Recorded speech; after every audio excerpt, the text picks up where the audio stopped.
lagi-lagi lingkungan pendidikan jadi tempat perundungan.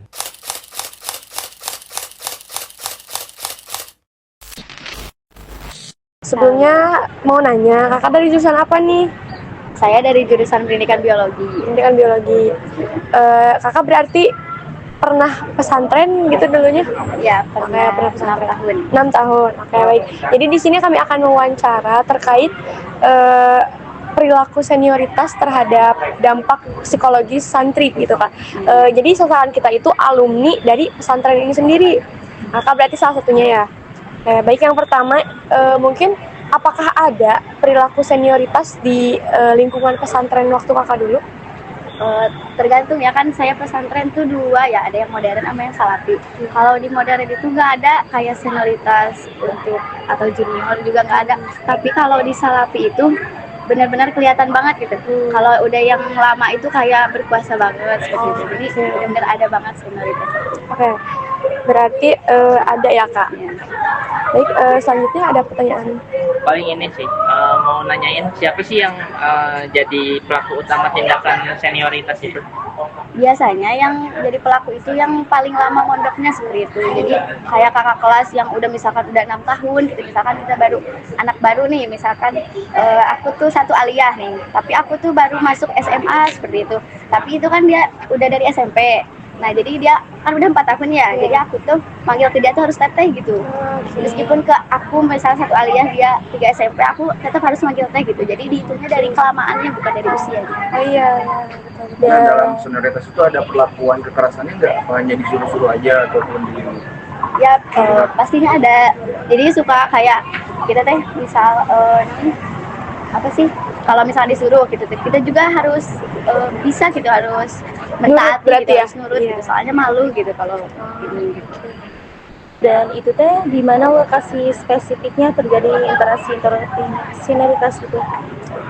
Boleh sebutin pesantren? Ya, jadi gini, di mana tuh kayak ruang lingkupnya kak? Misalnya kayak di kamar lah di asramanya, atau di bagian-bagian tertentu gitu di tempat-tempat itu. Tapi biasanya pas lagi ngaji nih. Jadi kalau yang senior mah pada di depan, kita yang junior di belakang gitu. Jadi ada kayak diskriminasi gitu, ada Perbedaan ya? antara yang senior dan juniornya gitu ya.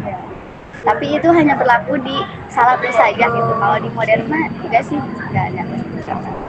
Terus ada gak sih, kan tadi kekerasan ada gitu, ada gak sih dampak negatif yang spesifik yang dialami secara psikologis gitu? Entah contohnya kayak ada ketakutan tersendiri atau jadi trauma, itu ada gak sih yang mengalami seperti itu? Oh, kalau dari diri saya pribadi nih, kalau dari diri saya mah enggak sih, soalnya tapi kita juga ngelihatnya dari ketinggian ilmunya gitu. Jadi bukan dari misalkan dia lebih muda lah atau apa gitu. Kalau bagi saya mah tidak ada sih. Jadi malah mah jadi penyemangat gitu bagi saya. Tapi kadang-kadang saya juga kok kayak diremehin gitu. Tapi nggak apa-apa lah gitu. Seperti itu.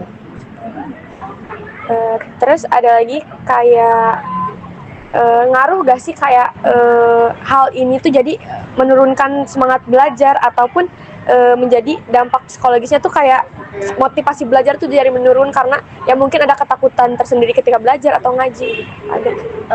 Jadi itu kadang-kadang terjadi nih. Jadi kadang bikin saya semangat, kadang bikin saya udahlah males gitu kan. Udah males. Karena ada budaya ini ya. Iya, seperti itu.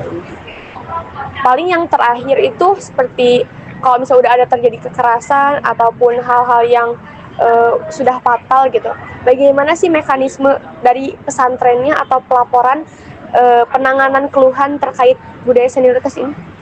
Nah kan jadi gini, sama pengurus juga sering diingatkan gitu, kalian ke para santri baru itu jangan kayak gitu seperti itu. Jadi tapi tetap aja ada yang seperti itu. Ya karena sudah menjadi budaya ya. Paling berarti dinasihati aja dan ya sama pengurusnya. Mungkin cukup sekian kak dari kami. Terima kasih atas segala waktunya dan juga jawaban dari pertanyaan-pertanyaan kita. Terima kasih banyak kak.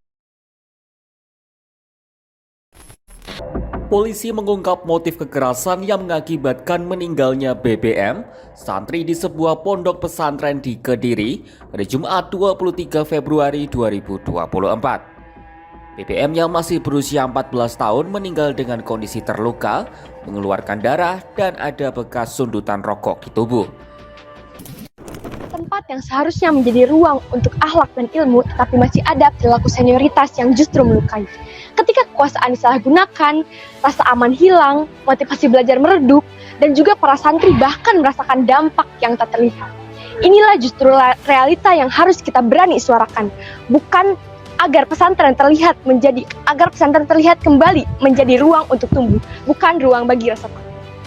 Jadi teman-teman, dampak negatif dari senioritas di pesantren ini yaitu mengenai dampak negatif di psikologi juniornya ini.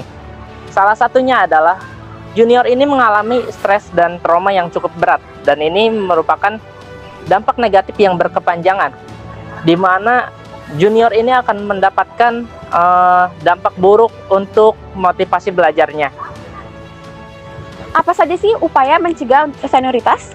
Yang pertama, membangun komunikasi yang baik dan juga tegas. Yang kedua, kita saling menghargai. Dan yang ketiga, kita fokus kepada kinerja dan prestasi masing-masing. Yang terakhir, kita harus memahami budaya dan juga etika di tempatnya.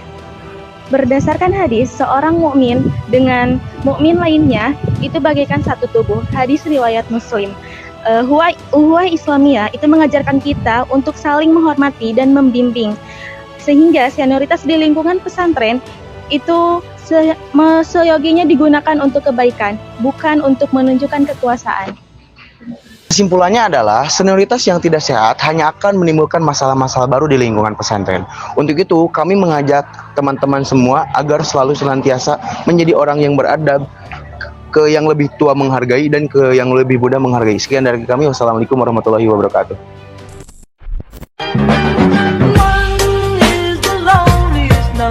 That you